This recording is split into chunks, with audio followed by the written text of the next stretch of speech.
여호와께서 말씀하시되 오라 우리가 서로 변론하자. 너희의 죄가 주홍 같을지라도 눈과 같이 희어질 것이요 진홍같이 붉을지라도 양털같이 희게 되리라. 아멘. 아멘. 매주 듣는 너무나도 익숙한 말씀이죠. 우리 이 말씀을 가지고 아버지의 호소라는 제목으로 하나님의 말씀 선포합니다. 아버지의 호소라는 제목으로 우리 하나님의 말씀 함께 경청하겠습니다. 여러분 저를 보시죠. 여러분 하나님이요 우리를 지으실 때 6일 동안 세상을 창조하시죠. 모든 필요와 공급을 다 갖춰 놓으시고 마지막 날 우리를 지으세요. 자, 그리고 하나님 우리에게 제일 먼저 말씀하신 게 뭐예요? 제가 여러 번 말씀을 드렸어요. 하나님 제일 먼저 말씀하신 거, 하나님이 그들에게 복을 주시며 복 주신 거예요. 얘들아, 내가 복 줄게. 너희들 내가 허락한 것들을 누리고 즐거워하고 내가 너희들을 위해 만들어 놓은 이 모든 것들을 잘 사용하고 잘 누려, 잘 관리해, 왕과 같이 다스려. 여러분, 그래서요 우리 앞에 놓여져 있는 우리의 모든 인생과 시간의 본질은 사실 이렇게 하나님이 복 주신 것들에 대한 기쁨이고 감사고 풍성함이고 누림인 줄 믿습니다. 안타깝게도 우리가 범죄하여 우리가 스스로 잃어버렸지만 처음 하나님이 우리를 향해 가지셨던 마음, 가지셨던 계획, 이거였어요. 그야말로 하나님 우리를 자녀로 만들어주신 거고 우리를 자녀로 대해주신 거죠. 여러분, 그래서 이렇게 하나님이 우리를 만드셨기에 하나님을 향한 우리의 본분이 뭔가? 이런 아버지를 즐거워하며 기뻐하며 감사하는 것이 우리의 본분인 줄 믿습니다. 아버지를 즐거워하는 거예요. 할렐루야! 아멘이에요. 하나님을 기뻐하는 거예요. 여러분, 그래서 보세요. 여러분, 그래서 이렇게 말할 수 있어요. 잘 한번 들어보세요. 언젠가 제가 드렸던 말씀인데 하나님은 어떤 분이신가? 하나님은 우리의 행복을 추구하는 분이세요. 하나님은 어떤 분이신가? 하나님은 우리의 기쁨을 추구하는 분이세요. 여러분, 혹시 이 말이 불경스럽게 들리실까요? 아니면 기복적이고 인본주의적인 말로 들리실까요? 아니면 아니 목사님, 하나님이 정말로 내 행복과 기쁨을 원하신다면 제 삶이 이럴 리가 없습니다. 이런 생각이 드실까요? 여러분, 우리가 너무나 잘 아는 시편 말씀, 시편 23편. 여러분, 이 시편 23편은 무엇이 기쁨이고 즐거움인가, 뭐가 행복인가에 대한 다윗의 고백인데요. 한마디로 여호와 하나님이 나의 목자가 되시기에 나는 행복하고 만족한다, 이 말이에요. 이게 시편 23편이에요. 여러분, 그런데 우리가 이 시편의 저자인 다윗의 삶을 보면 과연 이 다윗이라는 인물이 행복에 대해 논할 수 있는 사람인가, 이런 생각이 들죠. 다윗은요 누구보다 굴곡이 많은 인생을 살았던 사람이에요. 누구보다 많은 원수와 대적들의 위협 앞에 놓여서 너무너무 힘겨운 삶을 살았던 사람이죠. 그런데 중요한 건 여러분, 이 사람이 자기의 인생 속에 느꼈던 하나님의 실제가 뭔가? 내 원수의 목전에서, 원수가 없지 않아요? 나를 대적하는 원수들이 있는데 감사한 거는 그 원수들 앞에 대놓고 그 원수들 앞에 나에게 상을 차려주시는 분, 상 차려주시는 분, 나의 대적과 원수들 앞에 상 차려주시고 내 앞에 놓인 그 빈 잔을 채워주시는 분. 여러분, 이 말이 뭐예요? 여러분, 이 말인즉 마치 우리 하나님이 하인이 되셔서 종이 되신 듯 우리에게 음식을 날라다 주시고 상을 차려주시고 물을 따라주시고 내 잔을 채워주시며 나를 뭐 해주신 분이라는 거예요? 나를 섬겨주신 하나님, 이 고백인 거예요. 시편 23편이 이 말인 거예요. 여러분, 이게 다윗이 느꼈던 하나님의 실제, 실존. 여러분, 그러니까 여기서 중요한 게 뭐냐면 다윗이 하나님께 봉사한 것이 아니라 평생을 하나님이 다윗에게 봉사하며 살았던 것을 다윗이 아는 거죠. 이걸 다윗이 아는 거예요. 여러분, 다윗이 노년에 하나님을 위해 내가 성전을 짓겠습니다 그럴 때 하나님 뭐라 그러세요? 아니, 네가 나를 위해 집 짓는 게 아니라 내가 너를 위해 집 지어줄 거야. 여러분, 이게 다윗의 노년, 다윗이 숨을 거두기 직전까지 하나님이 다윗에게 하신 말씀이셨어요. 여러분, 그래서 우리는 하나님을 정확하게 이런 식으로 알아야 해요. 예, 이게 성경이 말하는 복음이, 그래서 복음이에요. 여러분, 우리가 하나님을 이렇게 알지 못하면 여러분, 우리의 신앙은 의무와 책임밖에 남지 않아요. 나를 향한 하나님의 섬김을 모르면 착각해요. 내가 하나님을 섬겨야 하는 줄 알고 내가 하나님을 섬긴 줄 알아요. 물론 우리가 하나님을 섬겨야 하죠. 그러나 우리의 모든 섬김은 사실 하나님이 나를 섬기신, 목숨까지 내어주셔서 섬기신 그 섬김에 기초하는 거예요. 우리가 섬겼다고 말 못하죠. 여러분, 그래서 우리는 이 하나님이 즐거운 거예요. 이 하나님이 기쁜 거예요. 여러분, 예수님이 제자들에게 뭐라고 말씀하셨냐면 정확하게 인자가 온 것은 섬김을 받으려 함이 아니라 도리어 섬기려 하고 자기 목숨을 많은 사람들의 대속물로 주려 함이니라. 여러분, 예수님 왜 오셨다고요? 나는 섬기러 왔다고요. 급기야 많은 사람들을 위해 내 목숨을 대속물로 주기 위해 오셨다고요. 성탄의 의미죠. 여러분, 그래서 여러분, 우리가 어떤 인생을 살아야 하는가? 여러분, 예수 믿는 사람의 가장 첫 번째 사명, 우리의 제1된 사명, 예수 믿는 사람은 할 수 있는 한 가장 행복하고 기쁘게 사는 것이 우리의 사명인 줄 믿습니다. 할렐루야! 여러분, 예수 믿는 사람이 이런 거예요. 예수 믿는다라는 게 이런 거예요. 이 진리, 이 복음 앞에서 하나님이 나를 위해 무슨 일을 하셨는지를 알기에 기쁜 거예요. 행복한 거예요. 여러분, 하나님이 우리에 대해 이런 하나님이시라고요. 여러분, 우리 주님이 베드로의 발을 씻기려고 하실 때 베드로가 그래요. 주여, 어떻게 주님이 내 발을 씻기시나이까? 그럴 수 없나이다. 여러분, 그때 예수님 베드로를 향해 뭐라고 말씀하세요? 내가 네 발을 씻기지 않으면 너는 나와 상관이 없다. 여러분, 우리가 주님 발을 씻겨드린 적이 없어요. 주님이 우리 발을 씻겨주셨고 섬겨주셨고. 여러분, 이게 창조주 하나님이 피조물인 우리를 위해 하신 일이라고요. 여러분, 그리스도인은 이 진리를 믿는 사람들, 이 사실을 아는 사람들, 여기에서 우리의 모든 감정, 판단, 생각, 우리의 모든 인생의 근거가 여기에 뿌리 내려진 사람. 이 사람이 누구? 이 사람이 예수 믿는 사람. 이 사람이 그리스도인. 여러분, 세상 그 어느 종교가 이런 진리를 말해주나요? 아무 데도 없어요. 세상 그 어떤 신이 이런 일을 했다고 우리에게 가르쳐주는 그런 경전이 어디 있나요? 성경밖에 없어요. 오직 우리 하나님.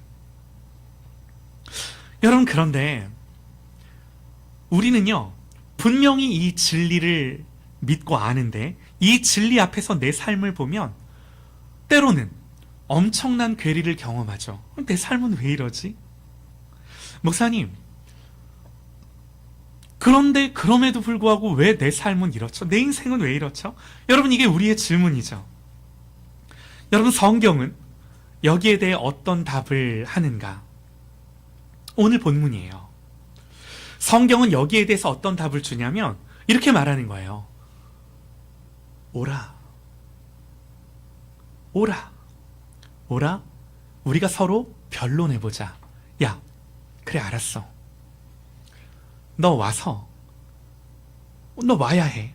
내 앞에 와서 나랑 얘기해보자. 하나님 이렇게 말씀하신다고요. 우리 이 질문 앞에 너 내 앞에 와서 나랑 얘기해보자. 이렇게 답을 주신다고요. 이게 하나님의 답이라. 오늘 성경의 본문이 기록하는 말씀이라고요. 여러분들 탕자의 비유를 잘 아실 텐데요. 이 비유에서 너무나 아이러니한 게 뭔가? 이런 거예요. 아버지는 엄청 부유하신데 이 집 나간 아들은 가난하죠. 아버지는 부유해요. 나는 분명히 그 아버지의 자식인데, 아들인데 나는 어때요? 나는 쥐엄 열매를 먹고 있어요. 이게 어떻게 가능하죠? 가능하대요. 둘째 아들이 그러죠. 아버지, 다 필요 없고요. 아버지 것 좀 줘보세요. 내가 나가서 더 잘 수 있다고. 더 잘 살 수 있다고. 여러분, 그러나 이 아들이 아버지를 떠나 마주하게 된 현실이 뭔가? 아버지를 떠나 아들이 마주하게 된 현실. 아들이어도 아들 아니진 않아요. 여전히 아들이에요. 집 나간 아들도 아들이에요. 그러나 아들이어도 쥐엄 열매로 배를 채워야 하는 현실에 직면하고야 말죠. 여러분, 그러니까 아버지는 부유해도 아들은 얼마든지 가난할 수 있어요. 여전히 나는 아버지 아들이지만 여기서 줄여 죽는 현실. 여러분, 이게 뭐예요? 아버지 떠나서는 절대 이런 현실을 면하지 못해요. 이게 성경이 말하는 아버지 없는 삶, 아버지 없는 자녀, 아버지 없는 고아 같은 인생이라고 말하는 거예요. 반드시 이럴 수밖에 없어요. 반드시. 아이, 목사님, 저는 집 나간 적 없는데요. 저는 왜 이렇죠? 제 삶은 왜 이렇죠? 여러분, 집 나간 적 없는 아들이 또 하나 있죠. 첫째 아들. 여러분, 이 아들은 아버지 곁을 떠난 적 없고 아버지 집 떠난 적이 없어요. 그럼에도 불구하고 이 아들은 아버지를 누려본 적이 없어요. 무슨 말인가요? 첫째 아들이 하는 말이 뭐예요? 동생이 돌아왔을 때 아버지가 동생을 위하여 잔치를 베풀자, 이런 말이에요. 아니, 아버지, 내가 여러 해 아버지를 섬겨 명을 어김이 없거늘 내게는 염소 새끼라도 주어 나와 내 벗으로 즐기게 하신 일이 없더니 동생 놈이 돌아오자 송아지를 잡으십니까? 여러분, 이 아들이 뭐라고 말해요? 아버지 나에게 단 한 번도 줘본 적이 없다고. 아버지 나에게 염소 새끼 한 번 주신 적이 있냐고. 여러분, 정말 그런가요? 이 말을 듣고 아버지가 뭐라고 하죠? 아버지가 이르되, 얘야, 너는 항상 나와 함께 있었으니 내 것이 다 네 것이 아니냐. 나의 것이 다 네 게 아니냐. 이게 무슨 말인가요? 이 집을 떠난 적이 없던 이 아들은 늘 아버지 곁에 있었지만 아버지를 아버지로서 누려본 적이 없는, 있는데 없는 것으로, 주셨는데 누려본 적이 없는 것으로 늘 그러며 그의 인생을 살았던 것을 우리 말씀을 통해 보는 거예요. 집 나간 아들은 집 떠나서 아버지를 못 누리고, 집에 있는 이놈도 단 한 번도 아버지를 아버지로 못 누리고, 둘 다 탕자죠. 여러분, 이게요, 오늘날 성경이 말하는 하나님의 자녀예요. 자녀가 아니진 않아요. 그러나 자녀임에도 불구하고 오늘날 많은 그리스도인들이 누리고 마주하는 현실들. 여러분, 이 비유를 보면요, 보세요. 아버지가 소잡으시고, 아버지가 옷 입혀주시고, 아버지가 가락지 끼워주시고, 아버지가 신신 껴주시고, 아버지가 다 하세요. 아버지가 아들을 위해 하세요. 내가 잔치상 차리는 게 아니라 아버지가 잔치상 차려주셔요. 먹게 하셔요. 여러분, 이게요, 너무나 중요한 성경의 원리, 질서, 우리를 향한 하나님의 마음, 성경이 말하는 진리예요. 여러분, 성경은요, 이스라엘이 범죄한 것을 두고 이렇게 간단하게 말해요. 내 백성이 두 가지 악을 행하였나니 곧 그들이 생수의 근원되는 나를 버린 것과 스스로 웅덩이를 판 것인데 그 물을 가두지 못할 터진 웅덩이라. 이게 무슨 말인가요? 자기가 판 깔고, 자기가 상 차리고, 자기가 우물 파고. 여러분, 둘째 아들이 이거 해보겠다고, 첫째 아들도 이거 해보겠다고. 자, 여러분, 우리의 인생은요, 하나님이 하시는 일이기에, 하나님이 아버지 되시기에, 우리가 고아가 아니기에, 하나님으로부터 오는 유업과 기업들, 아버지로부터 약속된 것들을 누리는 것들, 아버지가 먹이고 입히고 공급하며 기르시고 돌보고 양육하시는 것들, 여러분 이게 인생의 본질인 거예요. 우리가 살아가는 이 모든 삶에 성경이 아버지로서 우리에게 약속하는 것들, 가르쳐주는 것들, 여러분 이게 너무나 중요한 거예요. 여러분, 그래서 우리는 뭘 해야 되냐면, 하나님이 우리를 향해 이렇게 아버지로서 하실 수 있도록, 여러분 우리가 반드시 해야 될 일이 있는 거예요. 우리의 태도, 우리의 자세, 우리의 반응. 여러분, 이 탕자의 비유가 가르쳐주는 너무나 중요한 전제가 있죠. 여러분, 이 비유, 한 아버지의 비유, 이게 사실 맞는 제목인데 탕자의 비유도 틀리지 않습니다. 왜 그런가? 이 구절 때문이에요. 여러분, 제가 이 누가복음 15장의 말씀을 좀 읽어드릴게요. 이렇게 기록을 합니다. 그 후 며칠이 안 돼요. 둘째 아들이 재물을 다 모아가지고 먼 나라에 가 거기서 허랑방탕하여 그 재산을 낭비하더니 다 없앤 후에 그 나라에 크게 흉년이 들어 그가 비로소 궁핍한지라. 가서 그 나라 백성 중 한 사람에게 붙어 사니 그가 그를 들로 보내어 돼지를 치게 하였는데 그가 돼지 먹는 주염 열매로 배를 채우고자 하되 주는 자가 없는지라. 그 다음에 이렇게 기록합니다. 이에 스스로 돌이켜 이르되 내 아버지에게는 양식이 풍족한 품꾼이 얼마나 많은가. 나는 여기서 줄여 죽는구나. 내가 일어나 아버지께 가서 이르기를 아버지, 내가 하늘과 아버지께 죄를 지었사오니 지금부터는 아버지 아들이라 일컬음을 감당하지 못하겠나이다. 나를 품꾼의 하나로 보소서 하리라 하고 이에 일어나서 아버지께로 돌아가니라. 이에 일어나서 아버지께로 돌아가니라. 이에 일어나서 아버지께로 돌아가니라. 여러분, 이게 너무나 중요한 출발점이에요. 여러분, 물론 더 중요한 것은 이렇게 아들이 돌아왔다 한들 아버지가 반겨주고 받아주지 않았다라고 한들 아무 소용없는 거죠. 여러분, 그래서 이 아들이 돌아왔다라고 하는 그 사실보다 더 중요한 것은 아버지가 기다려주셨고 받아주셨다라는 거예요. 이 하나님의 은혜가 물론 더 중요해요. 그러나 여러분, 우리의 입장에서는 이 하나님의 은혜 가운데 우리의 의지를 가지고 우리가 반드시 이 하나님 앞에 해야 할 일이 뭐라고요? 이에 일어나 아버지께로 돌아가니라.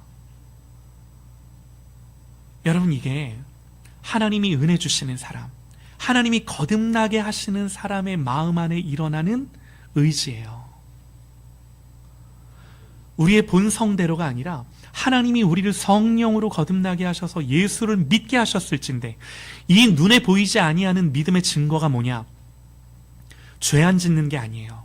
여러분, 믿음의 사람도, 아무리 잘 믿는 사람도 하나님 앞에 범죄하고 넘어져요.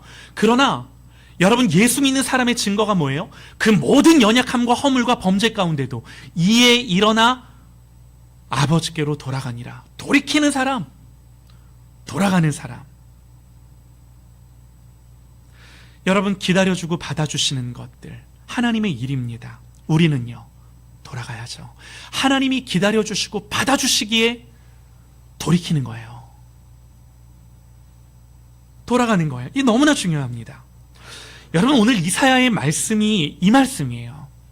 제가 왜 서두를 이렇게 길게 말씀드렸냐면 결국 이 하나님이 우리에게 아버지로서 하고자 하시는 말씀이 이 말씀이에요.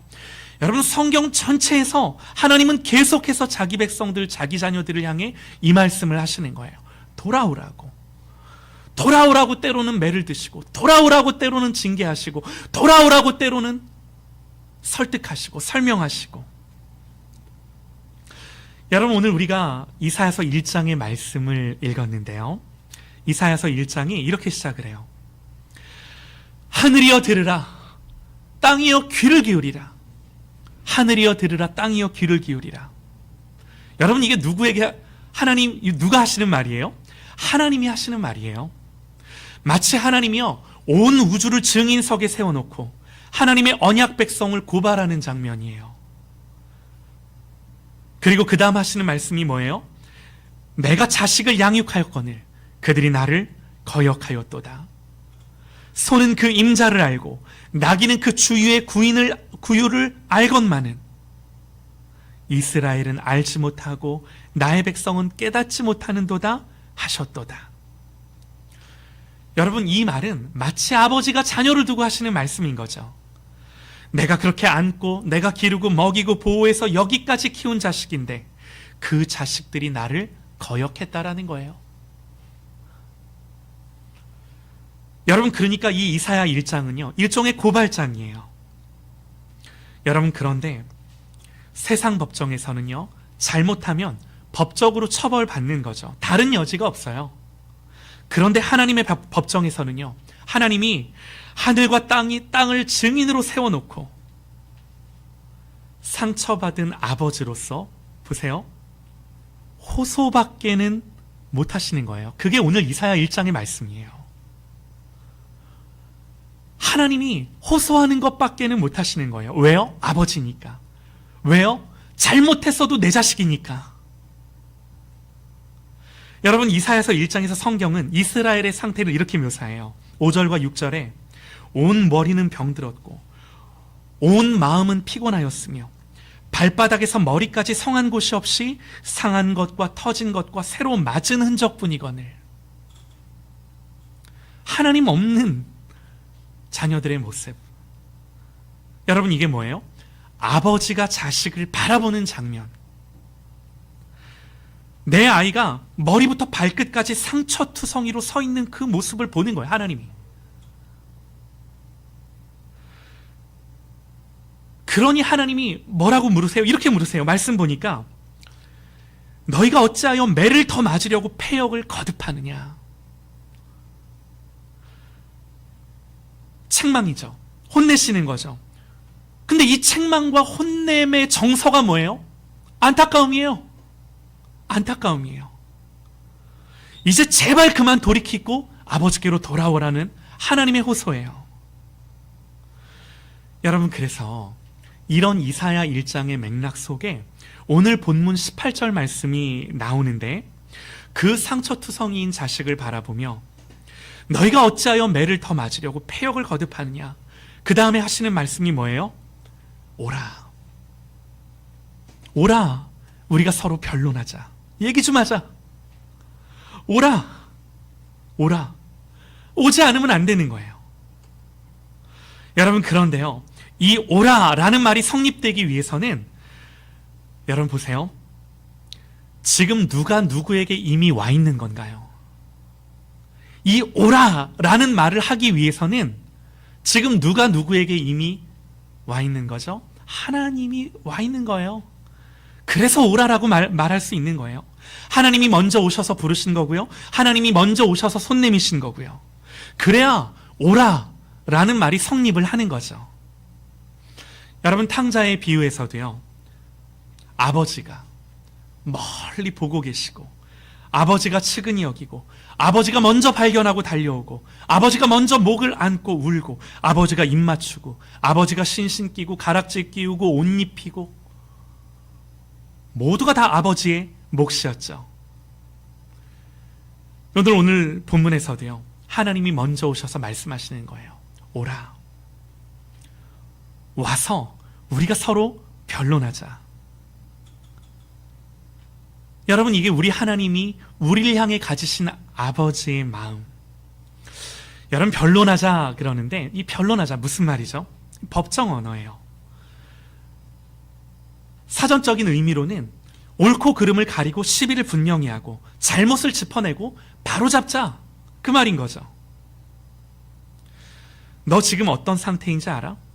네 마음이, 네 삶이, 네 상처가, 너의 가정이, 네 죄가 어디까지 와 있는지, 야, 우리 한번 그 모든 것들을 가지고 한번 얘기해보자, 이 말이에요.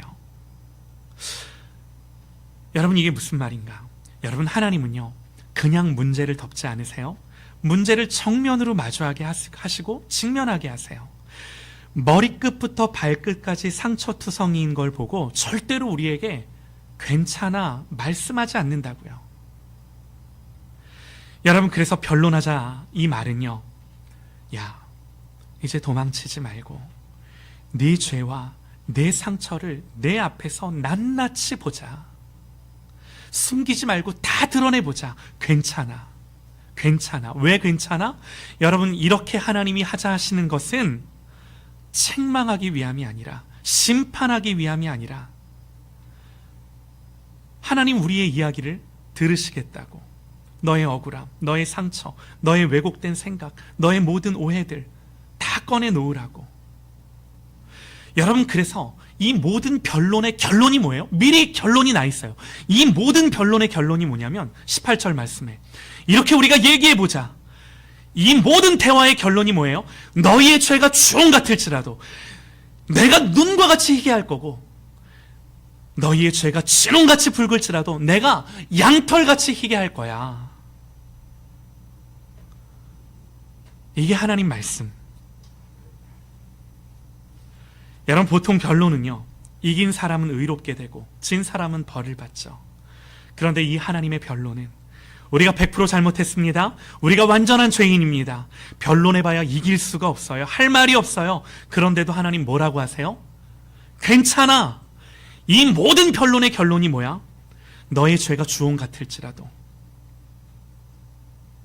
눈과 같이 희어질 거고, 진홍같이 붉을지라도 양털같이 희게 내가 할 거야. 하나님이 이 말씀을 자녀들에게 하시고 뭐 하는 거예요? 호소하는 거예요. 뭘 호소하는 거예요? 오라고. 오라고. 내 앞으로 오라고. 여러분, 이제 질문은 하나예요. 우리는 이 하나님 앞에서 어떻게, 이 변론 앞에서 어떻게 반응할 것인가? 여러분, 아담은 범죄하고 나서 뭐 했죠? 나무 뒤로 숨었죠. 가인은요, 범죄하고 나서 자기 죄를 인정하지 않고 끝까지 그 죄를 하나님 앞에 합리화하기 바빴죠. 여러분, 우리는 어떻습니까? 죄를 덮고 핑계대고 상처 뒤에 숨어버리고 합리화하고. 여러분, 정말 우리가 하나님 앞에 나오려 하지 않을 때, 우리의 모든 것들을 다 드러내려 하지 않을 때 너무나 많죠. 여러분, 그래서 하나님 말씀하세요. 우리가 서로 변론하자. 이제 그만 숨자. 이제 그만 도망가자. 내 앞에 나와서 네 이야기를 해. 내 죄를 인정하고, 내 상처를 인정하고, 네 아픔을 인정하고, 괜찮아. 내가 그 자리에서 너를 씻기고 싸매고 양털같이 눈같이 새롭게 할 거야. 내가 할 거야. 그러니 너는 오라. 오라. 변론하자. 얘기하자. 여러분, 둘째 아들이요, 이에 스스로 돌이켜 일어나 아버지께로 돌아가니라 했던 것처럼, 여러분, 오늘 우리의 모든 삶 가운데 내 상처, 내 아픔, 내 실패, 내 좌절, 그야말로 나의 모든 것들. 여러분, 죄가 무엇인가? 죄는 적극적으로 하나님 앞에 불순종하는 것이 죄죠. 그러나 또 하나의 죄가 있습니다. 하나님의 영광과 약속 기준에 미치지 못한 것. 여러분, 우리가 하나님 앞에 불순종한 것 적극적인 죄예요. 소극적인 죄도 있어요. 하나님의 영광에 이르지 못한 게, 여러분, 이게 우리의 죄예요. 이 말씀 앞에 하나님 뭐라고 말씀하세요? 오라! 말씀하시는 거예요. 왜? 내가 내 영광으로 너에게 부어줄 거야. 내가 나의 약속들로 너에게 채워줄 거야. 말씀하시는 거예요. 상처투성이인 자식을 향한 아버지의 마지막 호소. 얘야, 제발 세상에서 더 맞지 말고, 세상에서 더 돌지 말고 나에게로 와서 얘기하자. 같이 얘기하자. 그리고 내가 너를 씻기겠다. 그리고 내가 너를 싸매겠다. 그리고 내가 너를 새롭게 하겠다. 너를 안아주겠다. 이게 뭐예요? 아버지의 호소. 사랑하는 여러분, 이 아버지의 호소 속에, 이 아버지의 마음을 알고 깨닫고 돌이키며 날마다 하나님 앞에 무릎 꿇고 엎드리는, 그야말로 하나님과 변론하며 주님과 만나며 사귀는 여러분, 그런 저와 여러분 되시기를 간절히 주님의 이름으로 축원합니다. 할렐루야!